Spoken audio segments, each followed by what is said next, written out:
Hi again, this is Dr. Rob DiMartino, and as the head trainer for one of the largest national healthcare consulting firms in the country, and owner and presiding doctor over my own neurologic relief center in Henderson, Nevada, just outside of Las Vegas, I wanted to take some time today and make this video about a very misunderstood condition, and a condition that's affecting more and more Americans and more people throughout the world, and that condition is fibromyalgia.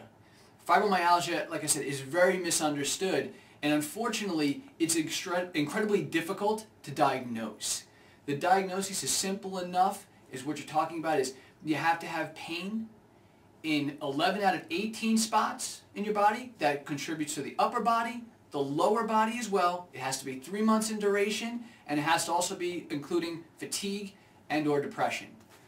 Unfortunately, unlike other arthritic type of diagnoses like osteoarthritis or things like rheumatoid arthritis, there's no blood test that you can do. Like rheumatoid arthritis, you do a blood test, it says RAB27 in the blood, you got rheumatoid arthritis. They can't do a blood test for fibromyalgia and say, oh, you have fibromyalgia factor in your blood, you've got fibromyalgia. Unfortunately, it's what we call a disease of exclusion, meaning they exclude everything else out. Well, it's not this kind of arthritis, and it's not that kind of arthritis, and it's not rheumatoid arthritis. So, you have chronic pain, it's all over your body, you must have fibromyalgia. And unfortunately, what happens with that, and if you're one of these people, I will tell you that I'm truly sorry because I see this every single day in my practice. Eventually, at some point, if you're suffering with this, you've probably been told it's all in your head. Because there's no real way to track it down and truly diagnose this without just trying to move everything out. And if you've been told that, I'm sorry.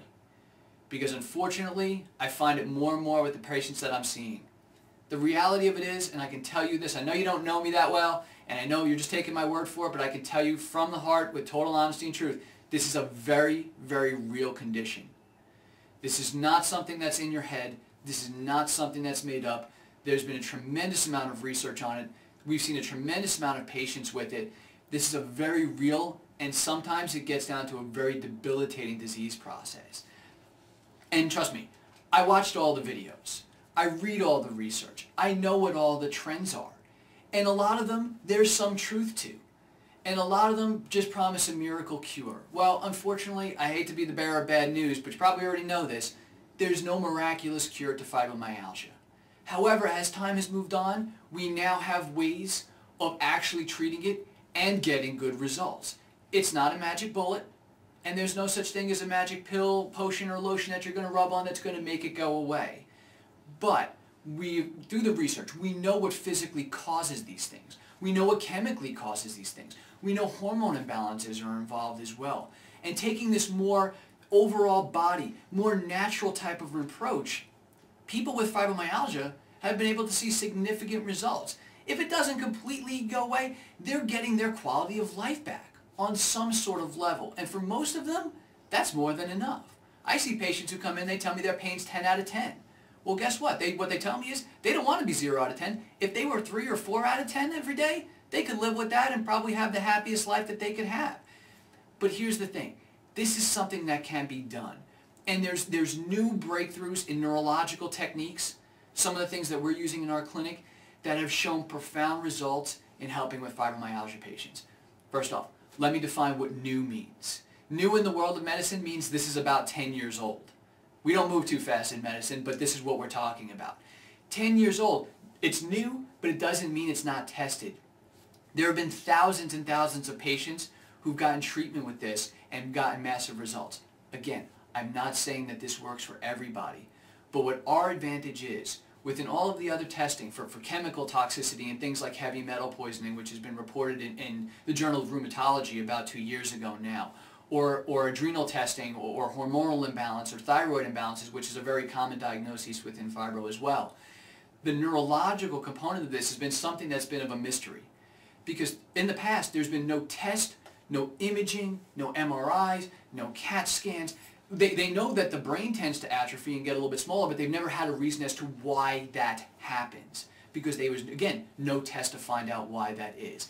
Now, about 10 years ago, there's become a test that's developed, and it's a 5 to 15 minute test.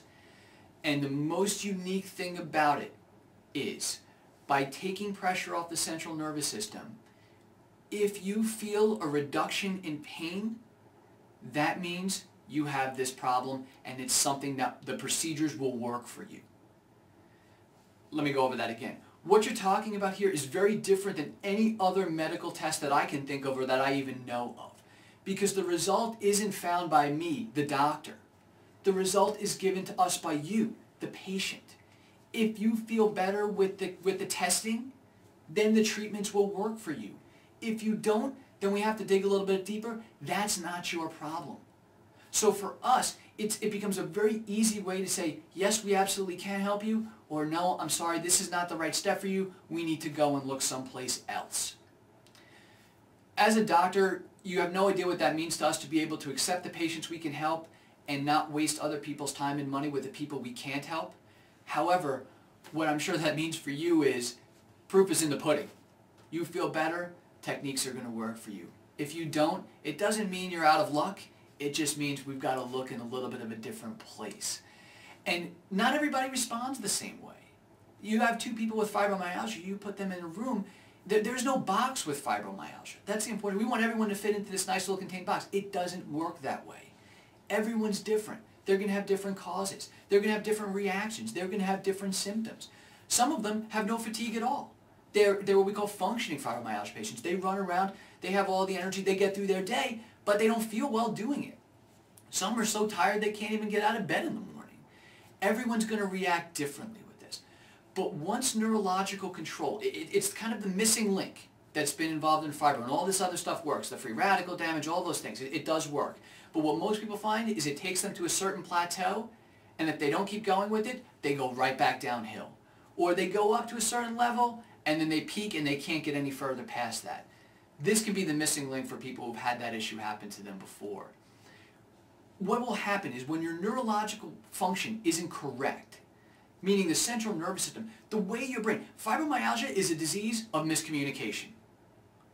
Whether your hormones are telling your body to react in a way it shouldn't, whether chemical toxicity is causing your body to react in a way it shouldn't, whether the way that your brain is sending messages to the tissues of your body is working or not working properly. So for instance, if your brain accidentally sends a message to the organs of your body to secrete hormones to make you wake up when you're about to go to sleep, then you have a little bit of a difficult time falling asleep. If the brain sends a signal to your stomach, and after you eat something, now your stomach doesn't react in the right type of way, well, then you get celiac problems, or IBS, or even just something as simple as acid reflux.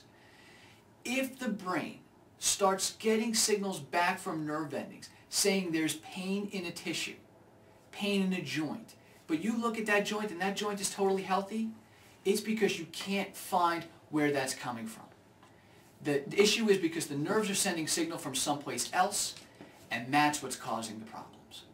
Again, please don't misunderstand. I'm not saying that this is what affects absolutely everybody with these problems, but most of them have some sort of neurological component underneath the surface. And what I'm saying to you now is this has given people answers to their problems, meaning, yes, it's not all in your head. It's giving them hope to look forward to, and it's giving them a tried and true tested method to see if these things would be right for them. Now, that being said, I make these videos for educational type purposes, but please, I don't care where you are. I'm in Las Vegas. I don't care if you're halfway across the country. If this is something you want to know more about, okay, please don't hesitate to contact my office. I will send you information. I will talk to you. I will do whatever I can in my power to try to help you. Please understand, if you take nothing else from this video, there is hope. Don't give up. Again, this is Dr. Rob DiMartino coming to you from Las Vegas, Nevada, wishing you wellness.